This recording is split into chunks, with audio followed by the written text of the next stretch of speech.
will share my notes with you so that you can interact with them in detail, because I would like us to perhaps have a few moments to engage each other on some of the issues that I may talk to. And I don't want our quarterly briefing to be a quarterly briefing where the Minister for Foreign Affairs comes and reads some remarks and we say that we have had consultations. So let's try and change the format a bit.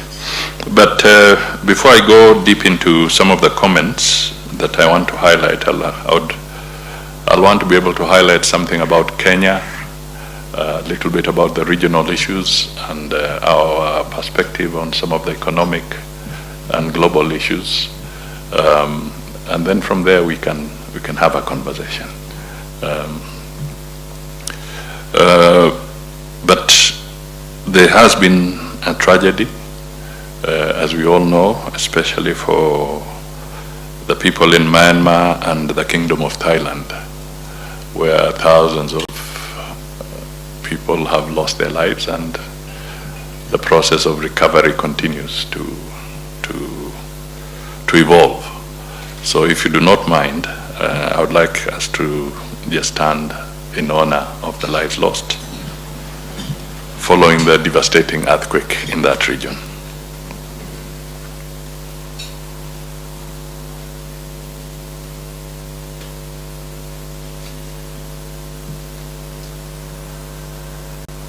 Thank you. Please be seated. So let me perhaps start with the more difficult part. Kenya. I just want to let you know that in terms of Kenya's economic program, the program that has been running with the IMF has come to an end. And as we all know, engagement with the IMF and the World Bank is usually extremely essential because around that program, so many other bilateral and multilateral support or collaborative programs are involved. So I want to be able to say that as it came to an end, without going into details of numbers and what it means, I just want to say that the government of Kenya has now resolved that starting the spring meetings in Washington, the government of Kenya will start negotiations so that we can now have a new IMF program with our partners.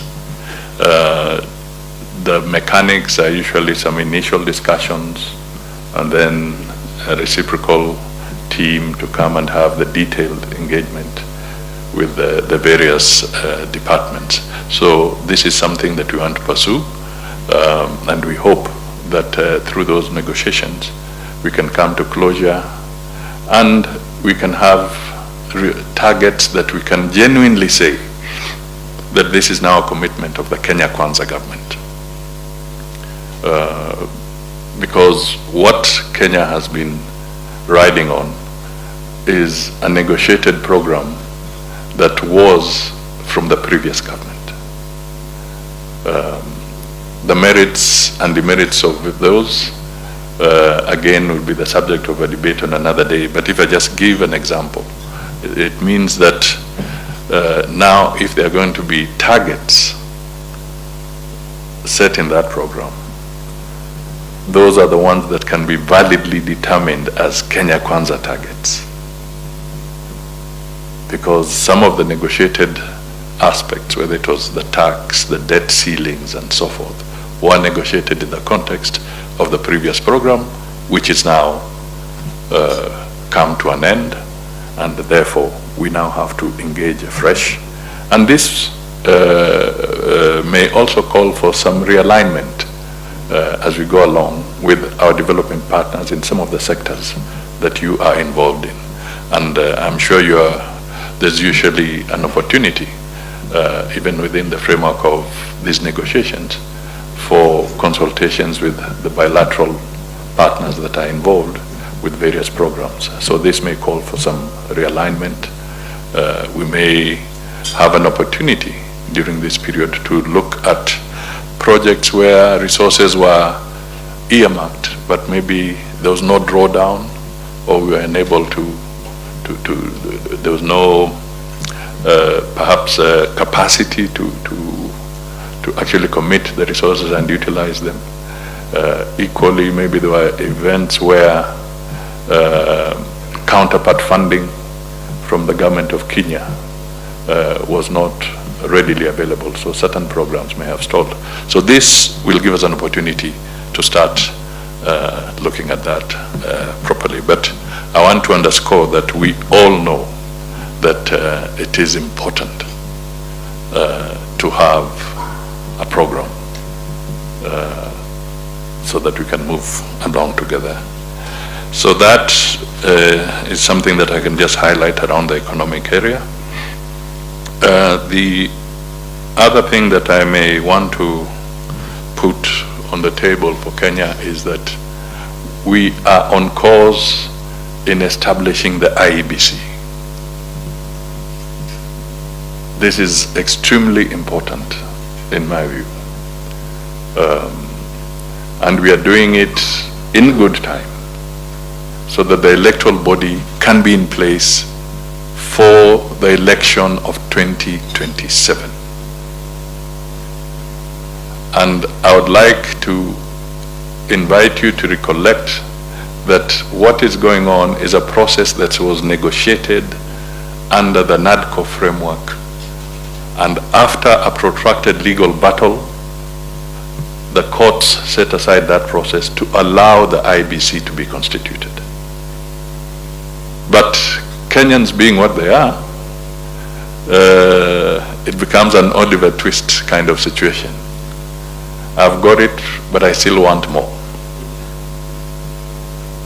So all I want to tell you is that we are on track. There'll be people still saying that we are not getting a fair deal or this should not happen. But rest assured, and some may even want to go to court again.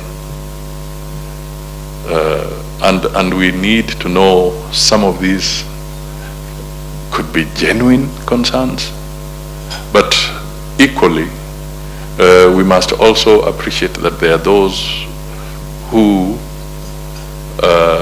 would always want to create an obstacle to delay a process. This process we can't afford to delay it again as Kenyans, and we would like your understanding on this, so that when you see the debates in the media, when you see people talking about it, I think what is important is let us keep our eye on the ball, let us have the IEBC constituted, let the IEBC now start its preparatory work for the 2027 elections so that we are not caught on the wrong foot. So as you listen to them, please bear in mind that it is our resolve that the IEBC is constituted and it's put in place to prepare the country for proper democratic processes. We in Kenya have always had our elections in the cycle that it's supposed to be, every 5 years, without fail, since we got independence. And we have no reason to set ourselves up for failure in 2027. I think I thought that might be very, very useful as two key aspects for this interaction with us. Let me also point out that a critical area is also the DRC now, if I may move away from the the Kenyan landscape. And just to state that, as you are all aware, there's been the conversation that has merged the process. The EAC SADC process is now unified. This process has been briefed also to the AU.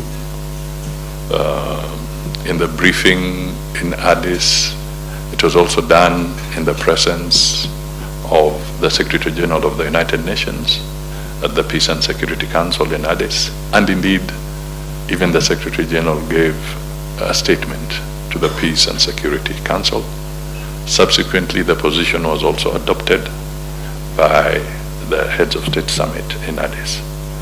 So the EAC SADC process has attained recognition both within the African Union. The report is also within the UN framework. And the President of Kenya as chair of EAC and the President of Zimbabwe as chair of the SADC summit have been having a conversation. We were in Zimbabwe after the first meeting of 8th of February in Dar es Salaam. We were in Harare, and we made some recommendations. And recently, in a summit, virtual summit, President Obasanjo, President Uhuru Kenyatta, President Saleh Wake, and President Catherine Samba, and indeed there was also President Mothalante from South Africa, who are nominated to be the 5 facilitators of this dialogue, the EAC SADC dialogue. We subsequently got communication that His Excellency from South Africa, Mothalante, was engaged elsewhere and he may not be able to take up the assignment. And I think consultations with SADC and the EAC, but more within SADC, the message we are getting is that I think they'll be settling on President Masisi of Botswana, and then that will be complete.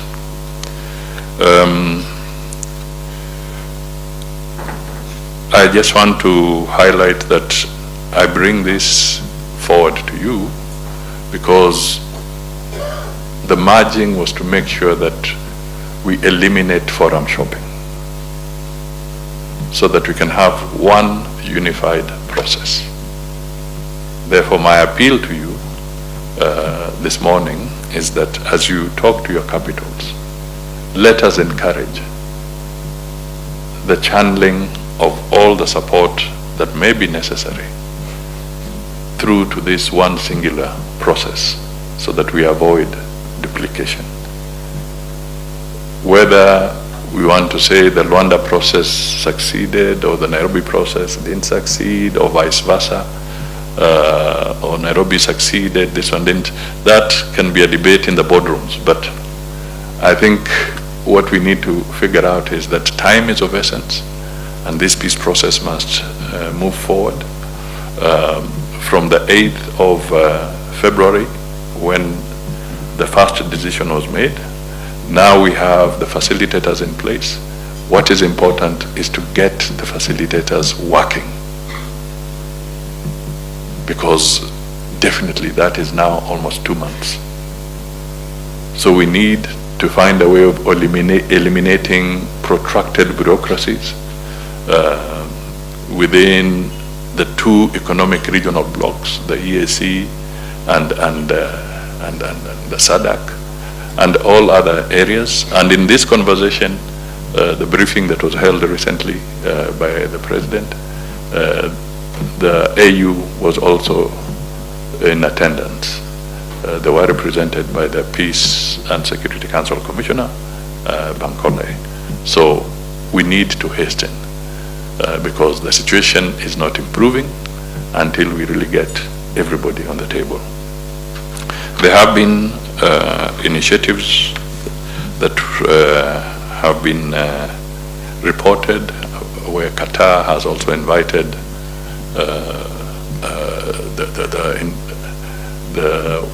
I don't know whether to call them warring factions in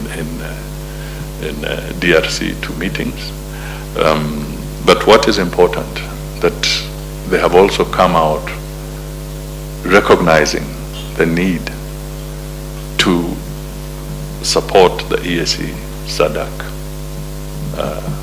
initiative. From the Kenyan perspective, President Ruto has offered, if need be, the final decision will lie with the facilitators, but President Ruto has offered to provide facilities to house any meetings that they would want to have. And where it may be necessary is perhaps for our partners to think on what logistical support they can lend to this initiative as we go forward. If the facilitators think otherwise, Kenya is still flexible. What is important is to have the process moving forward. And I would want to appeal for your support in helping us deal with this. We had a visit also from the special advisor from the Trump office government, Dr. Masad Bulos. We talked about many things, bilateral, but on this regional aspect, I just want to state that they were in consonance as well, that it's important that we have one unified process that can help us to achieve peace and stability in the DRC.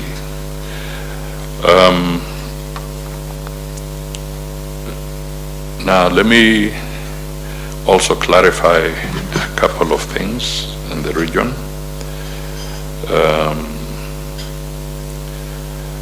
We have a new challenge in South Sudan. It has been there before, but it's a challenge that we now must also put a spotlight on. The situation remains as you know it. I think one of the vice president has been held in a manner that refrains him from undertaking certain activities. And we, as Kenya, sent a special envoy, the Right Honorable Raila Odinga. He was accepted there, but he was not allowed to see Riek Machar, to maybe hear a version from his end.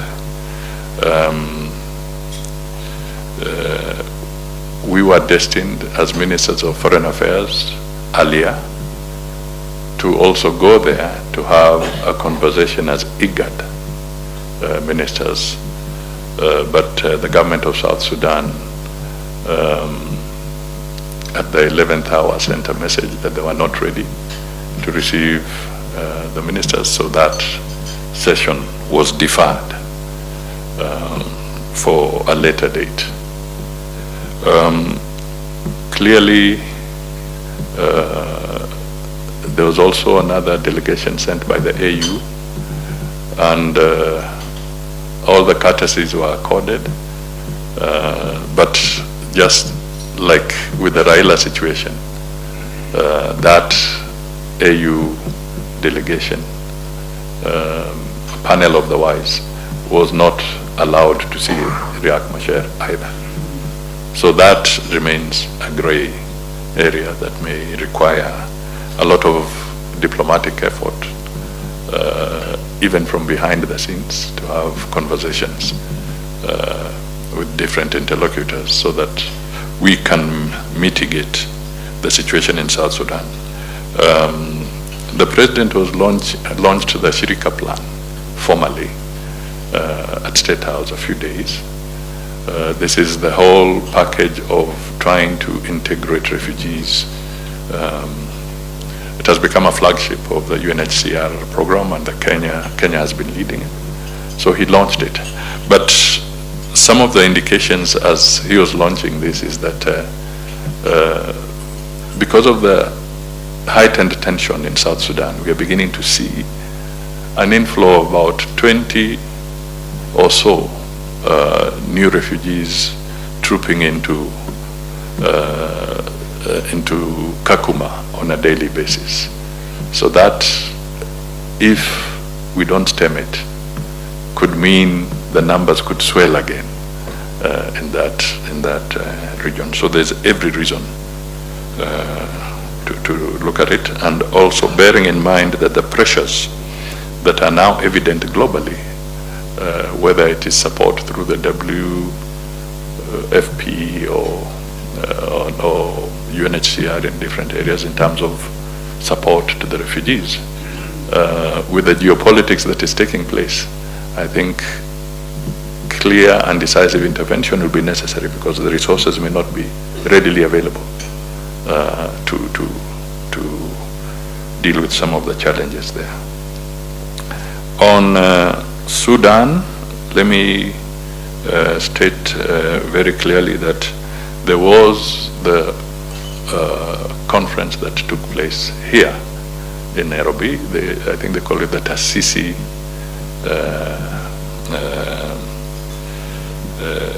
meeting, Taasisi or Charter meeting. And for the avoidance of doubt, no government of Sudan was declared or formed in Kenya, in Nairobi.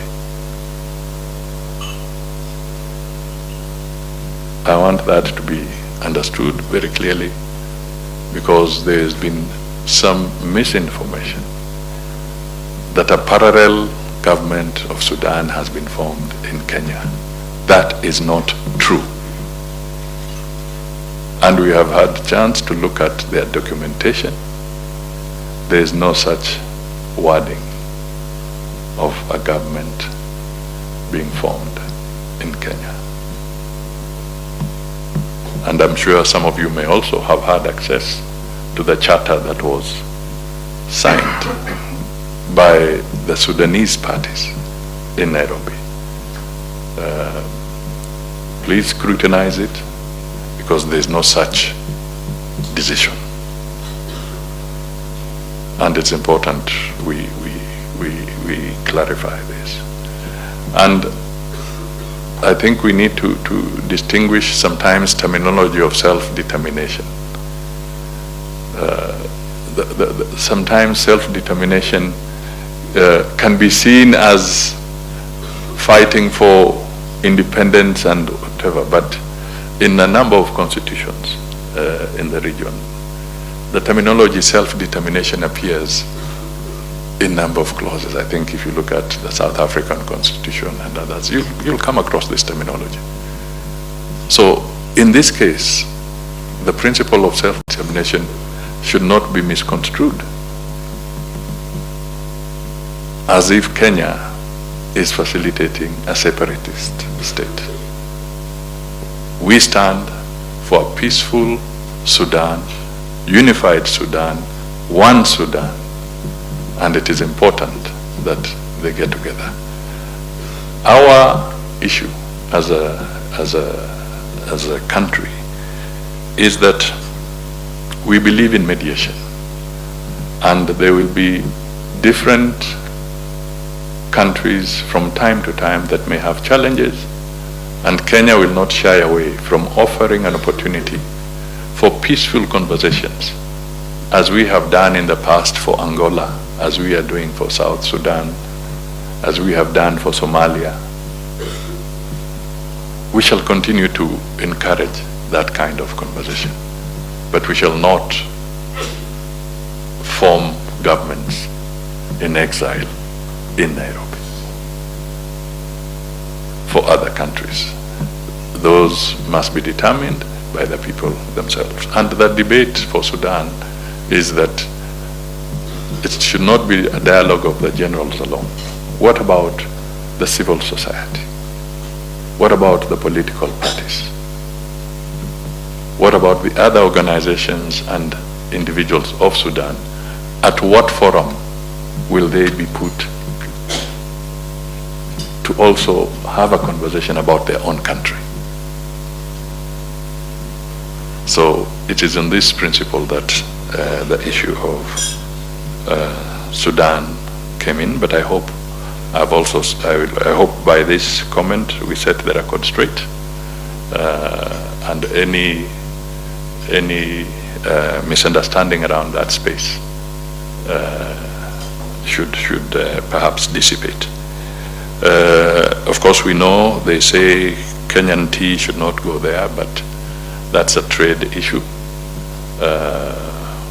But on the part of Kenya, we want to state that in spite of all these challenges, a lot of the humanitarian efforts that take place in Sudan, in terms of logistics, in terms of supplies, in terms of, will continue. And Kenya shall not in any way interfere with that process. So we are putting our case in good faith, and we shall not interfere. So whatever activities that are humanitarian, that are also in support of the people of Sudan, where there's a serious humanitarian crisis, Kenya will continue to play its role in the international arena to support those efforts. Let me touch briefly on Haiti. We lost 2 of our personnel to the violence in Haiti. It's most unfortunate, but we are still committed, working within the framework of the UN resolutions to continue with this support. Of course, the term of the mission should end in September this year. But in between, there are some petitions that are within the UN framework, and I think the Secretary General of the UN made some comments to it. So we await some reactions so that we can collectively understand how the international community is looking at the Haiti agenda, and hopefully on how we can work together to be able to deal with it. We also urge that we continue our efforts to support Somalia collectively. I think it's very important. In the African proverbs, they always say that the most dangerous moment and tragic moment is when the pot of water breaks at the doorstep. Somalia has been walking a journey, and we should not allow a situation where the pot breaks at the doorstep. So the efforts that we've been putting in, let's put in, because we have seen some resurgence of the terrorist element, and we all know of the incidents that took place not too long ago. So let's have collective support to be able to support the challenges there. We have had visits which you will take note of from my remarks. We had the King of Lesotho, he was in Kenya. We had the Majesty's King and Queen of the Netherlands recently. As I said, we have also had the visit from the Special Advisor of the United States of America, Dr. Masad Boulos. We recently had a visit from, I think until last night, from the Defense Secretary from the United Kingdom. We also have some outbound trips. The President was in Namibia to attend the swearing-in ceremony of the new head of state, Madam Nandi, the first female president in Namibia.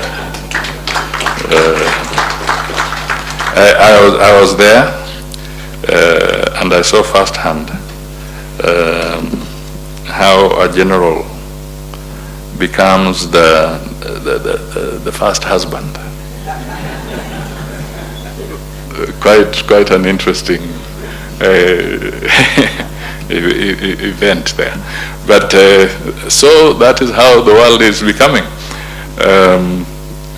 Let me say that the President of Kenya is also scheduled to make a state visit to China in the course of this month. And apart from that, there are meetings for COMESA lined up. The President will also be, there's the TICAD meetings in Japan, which he will also be attending. There could be others that would come in between. Sometimes you cannot really program all of them. Sometimes some come in as a would I say emergency kind of visit.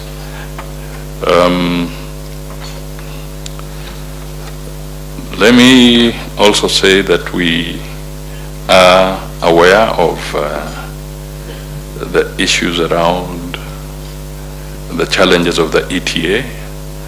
There are still challenges in that space. And my PS continues to talk, especially with the immigration department, so that whatever is still giving us a problem, we can help in refining that space, because indeed we've had representations of inconveniences from quite a number of our friends and partners in this space. We are also reviewing the Powers and Privileges Act as the Ministry of Foreign Affairs, because over the years things have changed, and we are looking at that act so that we can make it fit for purpose in the current circumstances. If you do have any suggestion, if the PS has not invited you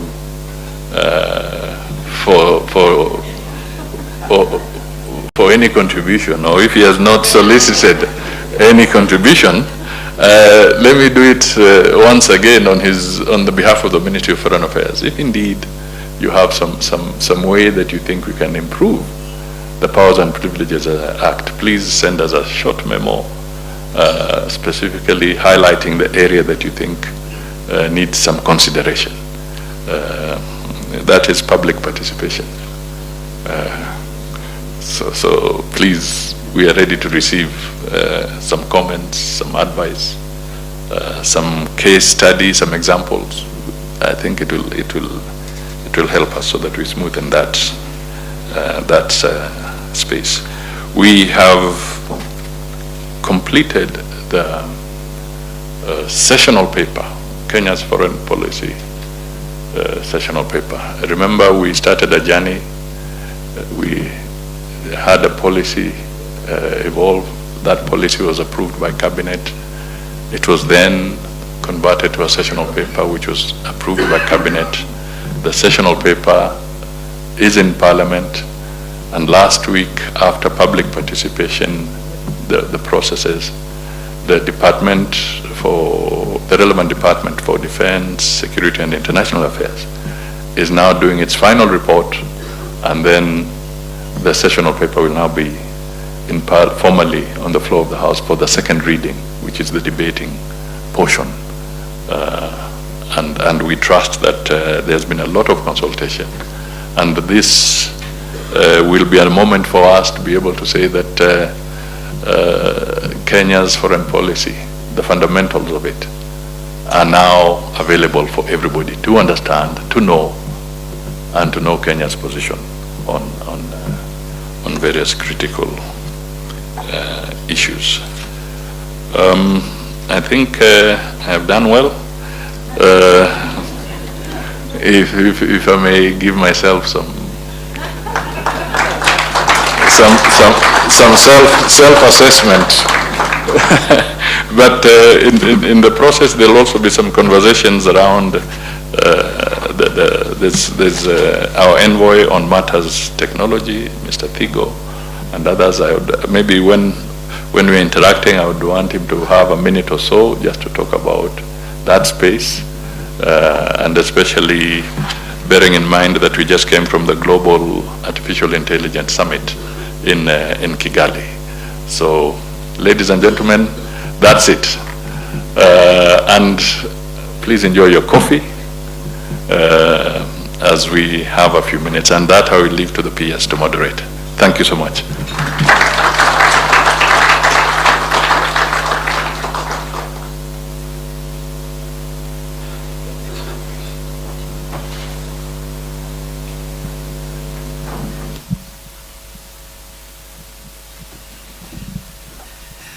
I became momentarily deplatformed there. But thank you very much, Your Excellency, for the depth of your comment.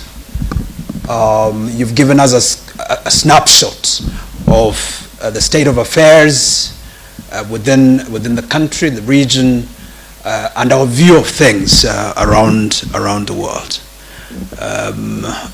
Just again to emphasize one point that you made on the right to self-determination, Kenya is a believer in the right to self-determination. It's particularly its external, but fundamentally its internal dimensions, which has to do with enlarged participation for citizens, for people. It has to do with, for countries as complex as our own, and in other contexts, it has to do with the devolution, amongst others. And so I think that's the context in which our reading of the charter of some of the groups from Sudan entails. In the interest of time, I want to to give time for all of us to be able to intervene briefly. But before we do that, allow me just to give a chance to two people. Her Excellency Ambassador Bangura to make a comment, and then I'll ask Ambassador Thigo to equally make a comment. Do we have a roving mic somewhere?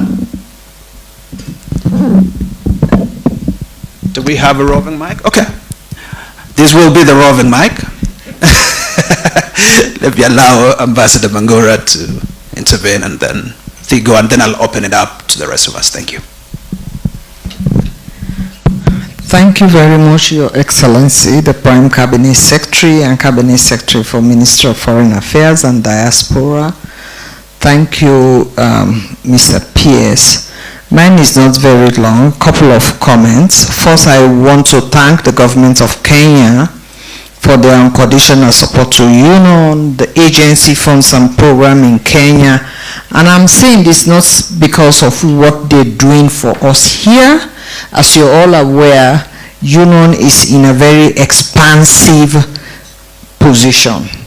And by 2030, we'll be investing $340 million to expand the offices and the conference facility. It has been a tough negotiation process in New York, and the government of Kenya. We worked very closely with them to mobilize the G77 and China, not only member states, all of you.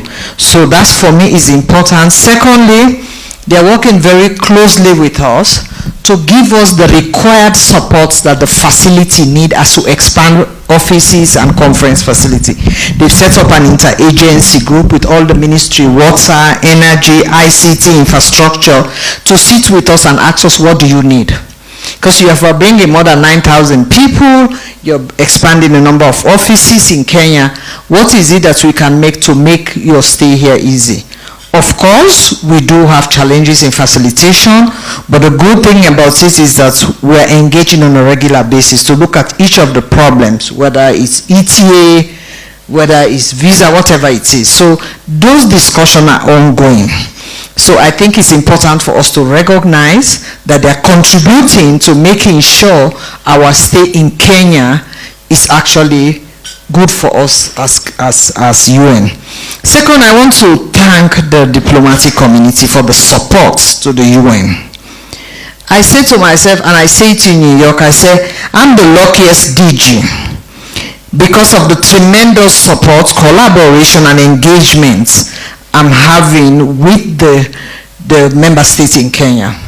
On a regular basis, we brief them, and their support to us and their messages to the member states in New York has been excellent. So I need to thank you, because we could not have been in this position where we are without all of you. I want to recognize the excellent work being done by our UNCT, because you know Kenya is the hardest, if you say, is the only, what we have in Kenya we don't have in any other country in the world.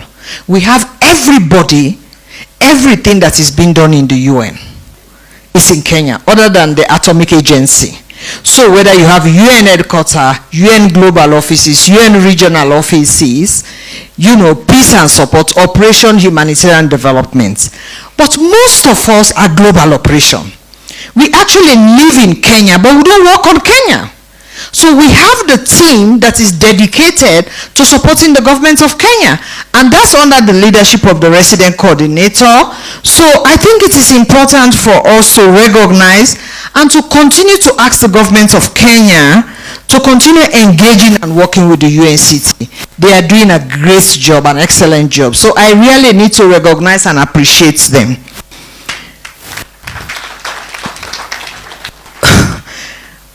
I think the last thing I want to say is about the UN at 80 initiative. You have had it. On the 11th of March, the Secretary General wrote a letter to member states. The letter did not come about because of the America. It came about because we are challenging times. We are looking at ourselves. How can we deliver more effectively, more efficiently, on time with the limited resources we have?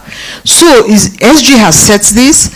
All I can say, member states, the Kenya Nairobi is in the heart of it. I am in the task force. It's 15 member states across the whole UN family, and at the policy level. Chris, my deputy, is at the working level.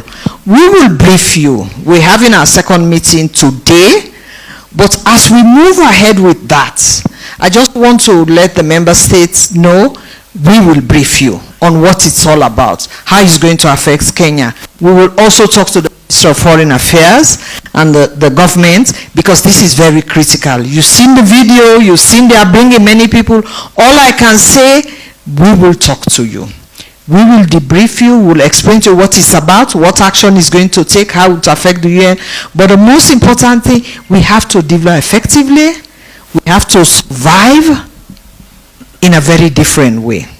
It's going to be a lot of challenges, but I continue again to ask you, please continue your support to the UNCT country team, because that's very critical for the development agenda of Kenya. Thank you very much. Thank you, Ambassador Bangura. I'll give a minute to, and I mean a minute, to Ambassador Thigo, and then we will go to the Ambassador of Jordan.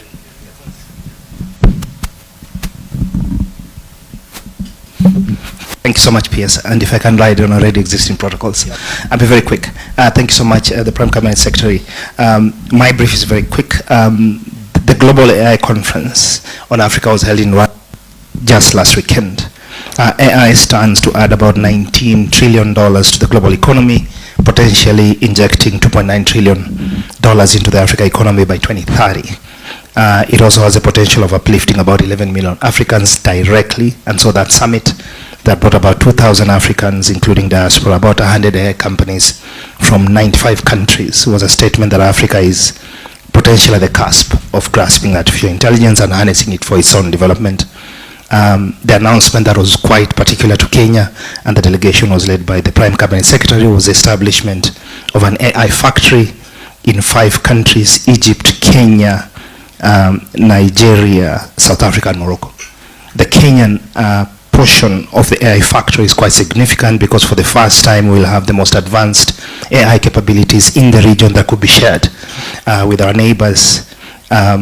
It also ensures that we can foster innovation. We can support our startups, we can build research capacity and capability, but also we can promote economic growth. The reason why this is important is we partnered with NVIDIA and Cassava Technologies led by Mr. Strive Masiwia. We jumped 7 years in line to access those GPUs because we didn't have access for that. Thank you, Ambassador Thigo. Thank you very much. I know you have a lot more to say. Ambassador Jordan. And those of us who want to intervene, please, if I could see by a show of hands. Ambassador Sweden. Good morning, Excellency CS. Good morning, everyone, PS. Excellency, would love to hear from you a few words about the Kenyan position on the Middle East situation. Many things is evolving there: Gaza, West Bank, Lebanon, Syria. Would appreciate to hear a few words about your situation, Kenyan situation, your position on what's happening right now. Thank you, sir. Thank you, Balozi. Ambassador Caroline.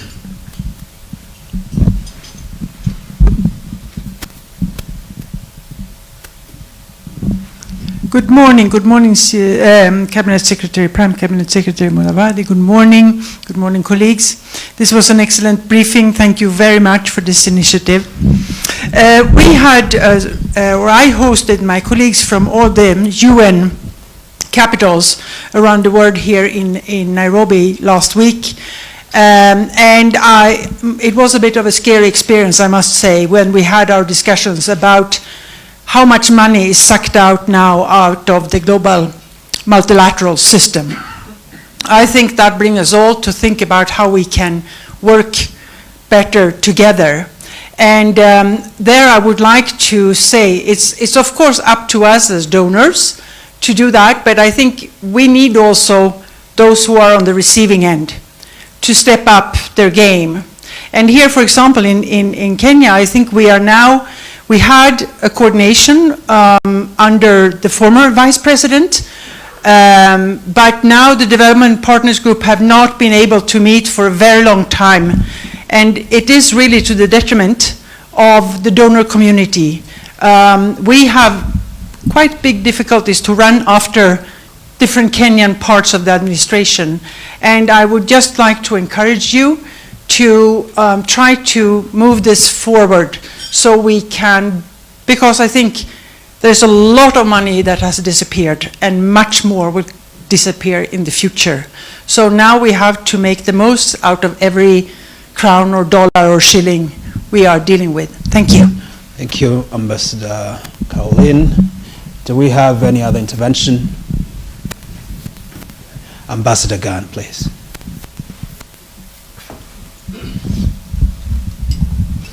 Thank you very much, PS, and good morning. PCS/CS. Good morning, distinguished colleagues. Just a brief comment. When the CS was talking about the economic elements of his briefing, it was so restrictive, limited to just Kenya's engagement with the IMF. And I was wondering, in the era where we find ourselves, whether the issue of the African Continental Free Trade Area is no longer an issue worth pursuing by, the African continent. I was expecting that some pronouncement will be made as to how far we can, where we are, how far we can pursue that agenda, because to some of us, intra-African trade is the best option that we have to get ourselves out of the doldrums where we find ourselves. And I think that I have said at different fora that I think that that's the best that Africa can have. Among all the flagship programs that Africa has, from the African Union, the African Continental Free Trade Area is the best that have been bequeathed to us. And to me, where we are in terms of the discussion, deliberations, and negotiations, we are at a point where political leadership is more significant, the economic dimension of that. Thank you very much. Thank you very much, Ambassador Ghana. Seeing no other hand, I'm now pleased to, I don't know whether Your Excellency you want to take. Can I take some? All right. Maybe you could. Do you? Okay.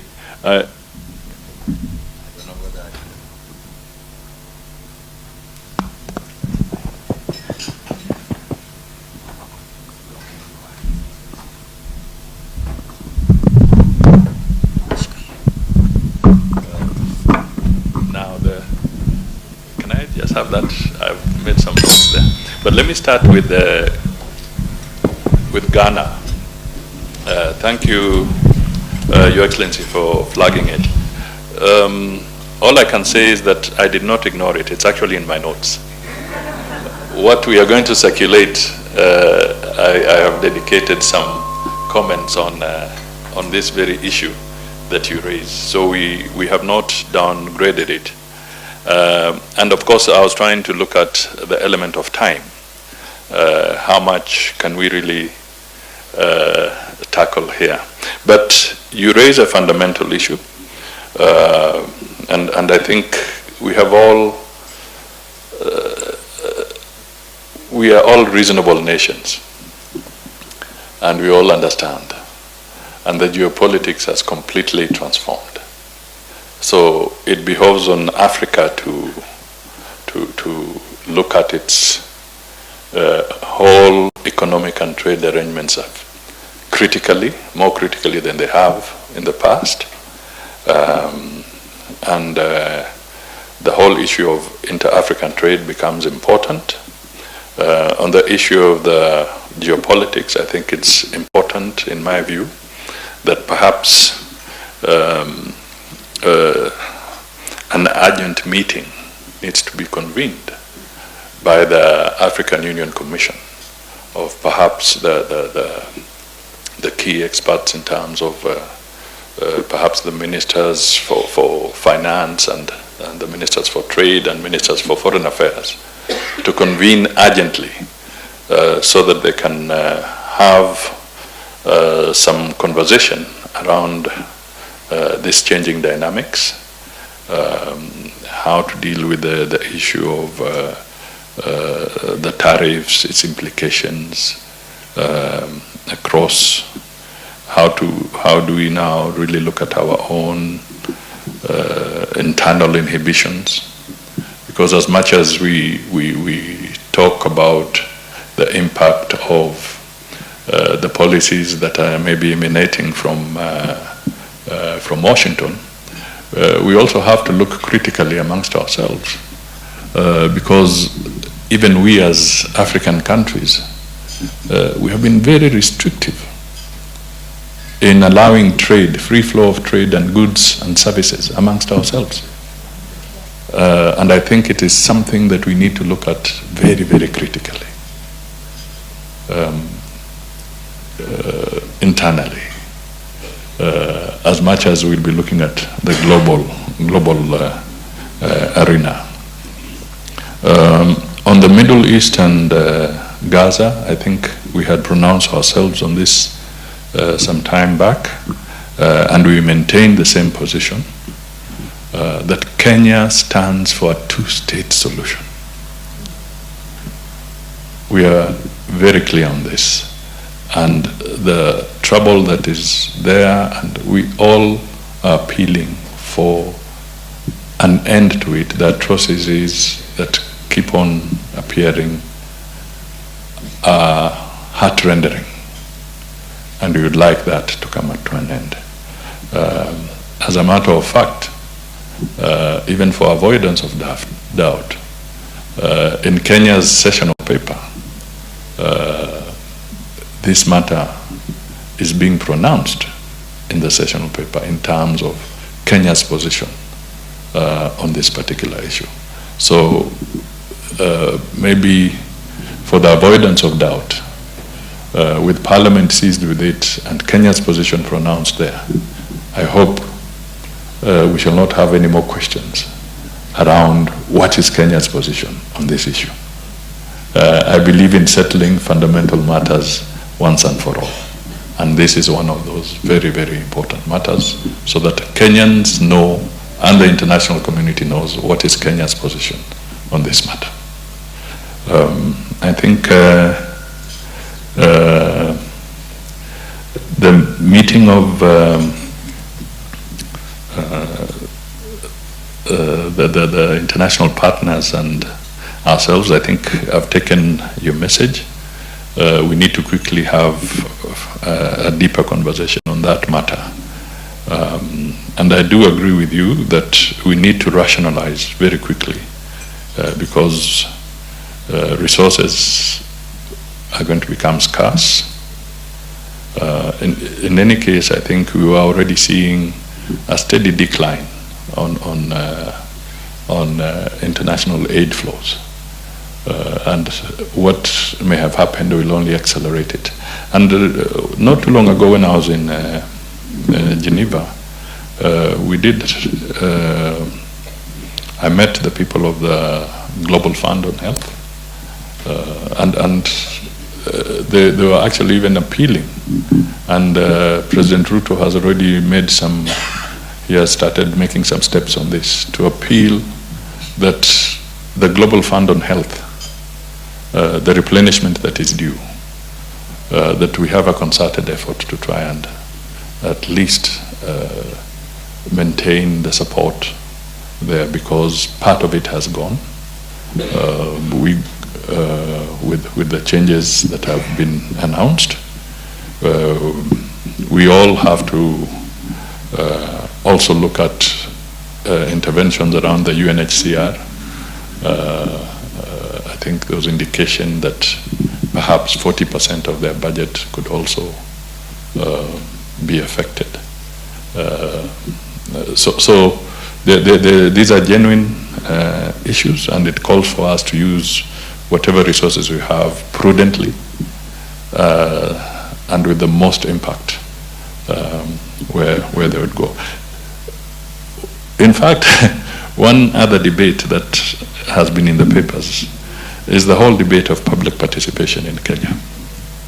And I want to bring it to the table because it also calls for your intervention. We have done a study through the Department of Parliamentary and Legislative Affairs, which falls under the office of the PCS. And there are about 700 pieces of legislation, either policy or statutory or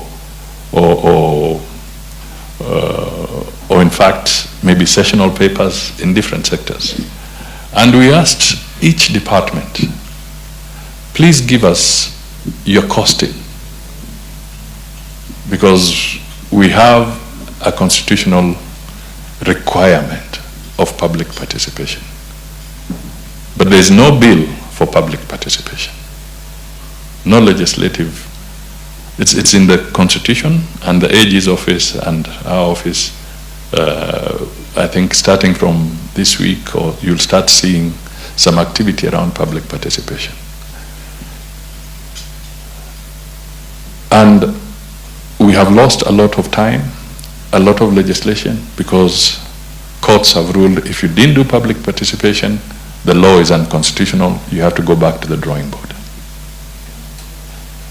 But my interaction with some senior people within the judiciary was that we have always had a conversation around public participation from a different angle, but nobody has focused and made a case for the cost of public participation vis-a-vis actual delivery of programs or services or projects. So, going back a little, the piece of legislation that we asked, the 700, we told each ministry, give us an estimate of what it takes for you to have this to mature to a piece of legislation. And we are getting figures of, at the lowest, 10 million shillings, at the highest, 100 million shillings. Now, if we just go by the rule of thumb, and you say, let's go with a baseline figure of 10 million, then it means to enact 700 pieces of legislation or deal with the policies, we need 7 billion shillings. How many hospitals will we supply with medicine? How many bridges will we put up? How much more can we do to provide employment for the young people? So I'm putting it to you that the whole issue of public participation, even though it's a constitutional requirement, let us all examine this. There are multiple layers of public participation. At the executive, they call their workshops, they call their seminars, they move out. It then goes to Parliament. Parliament has another process of public participation. You then have a situation where you now have to do statutory, the subsidiary legislation emanating from the law, another process of public participation.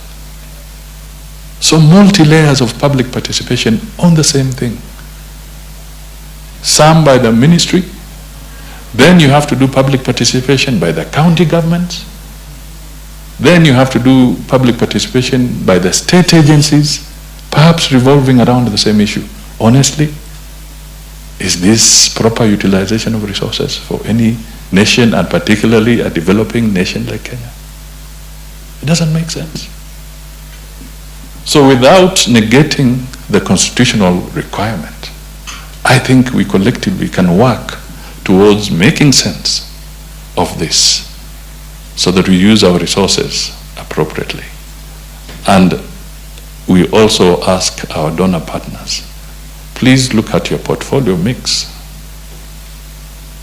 carefully, because we would rather have more of your resources to provide the medicine, to build the bridges, than to facilitate public participation. Look at the ratio carefully. Thank you.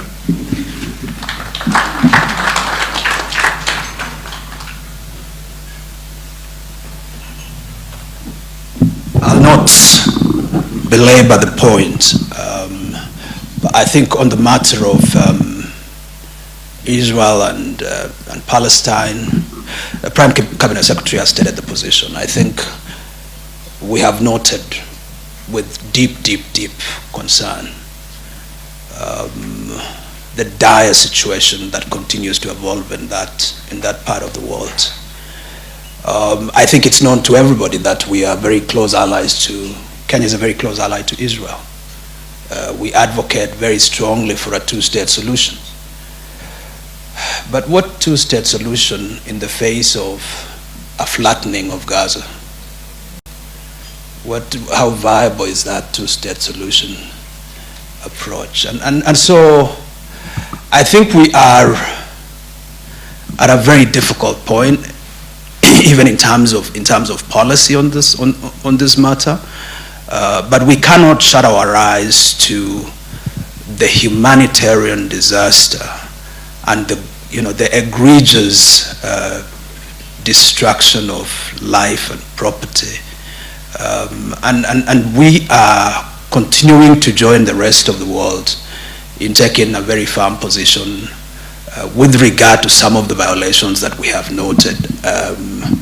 And we will work closely with our friends in the Middle East, our friends in Africa, our friends in Asia, our friends in Europe, to ensure that some semblance of respect for international law remains.